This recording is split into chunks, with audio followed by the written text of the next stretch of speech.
Okay, in the last video we studied what is allergy, and we also discussed that the substances that produce allergy are called as allergens. Now we will go through the definition of allergens. Okay, an allergen is a foreign substance that is either inhaled or eaten and is recognized by immune system as a threat causing abnormal immune response. Okay, so such substances which either inhaled through the nose or eaten, and such substances which will be recognized by our immune system as a threat or a danger, okay, such substances will be causing abnormal immune response, so they are called as allergens, right? So you can learn this definition in parts and then you can combine it together because it is a long definition, right? Fine. So next thing is allergens can induce allergens can induce allergy causing specific hypersensitivity. So allergens induce hypersensitivity. Okay, I told you since they are sensitive, certain substances are sensitive to the body. Okay, so allergens are hypersensitive in nature, right? There are various types of allergens, right? And we are going to study some examples of allergens over here. So to start with, the first one is dust. Dust particles, when they are inhaled through the nose, they can cause allergy. Okay, in some sensitive people, not in all the people, in some sensitive people, and this makes their breathing difficult. Then the symptoms of dust allergy are runny nose, coughing, sneezing, wheezing, red itchy eyes. Okay, these are all the different symptoms shown by the dust allergy when a person has it. Okay, a sensitive person who is having dust allergy will show the symptoms. Next one is pollen grains. Pollen grains are considered as the major cause of allergy. Many people are having allergy to the pollen grains. What are pollen grains? You have studied earlier also in your lower classes. Pollen grains are powdery substance that are produced by the male reproductive organ, that is the stamen. Okay. So these pollen grains are very lightweight. Okay, and they will be carried from one place to the other by insects or bird or wind for the pollination to take place. What happens during the spring season is large amount of pollen grains are produced and they will be carried by the wind.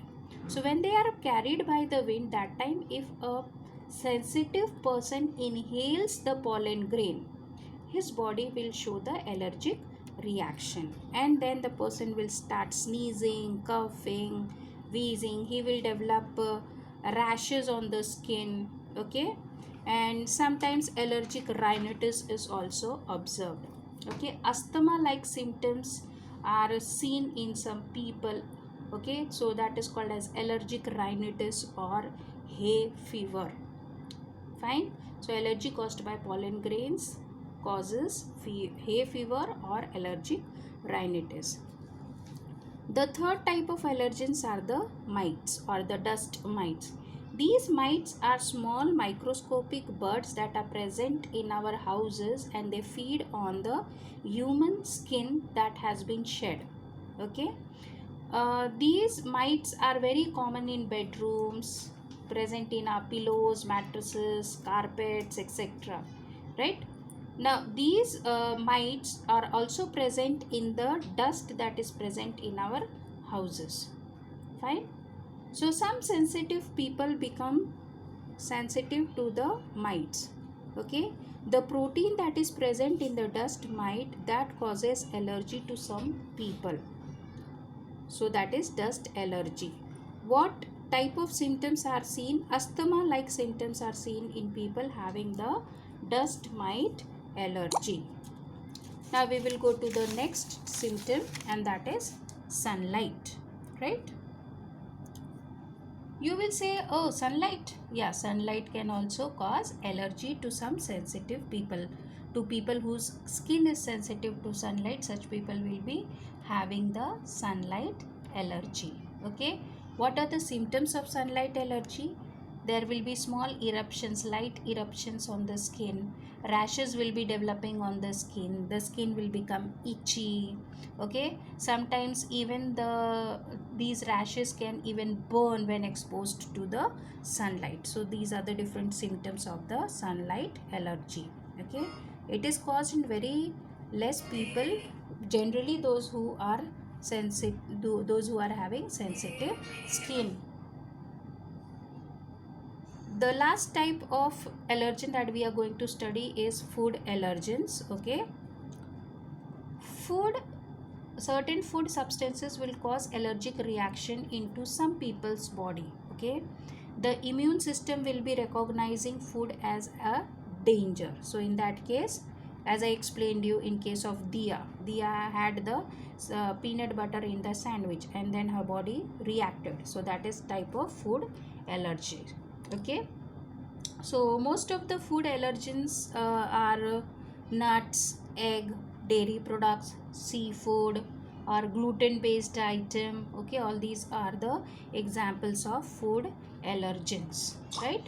Symptoms of food allergy may be very mild or it may be very severe in different cases depending upon the sensitivity of the food to the person. Remember what I told you, that there is no cure for allergy. Similarly, there is no cure for food allergy. So what you can do is only prevent. Okay. So how you will prevent? Avoid the food that is causing allergy to you. That is the only way, right? Sometimes food allergy, if it is very severe, as I told you, symptoms are severe, in that case it may be life threatening. It may take the life of the person. Okay.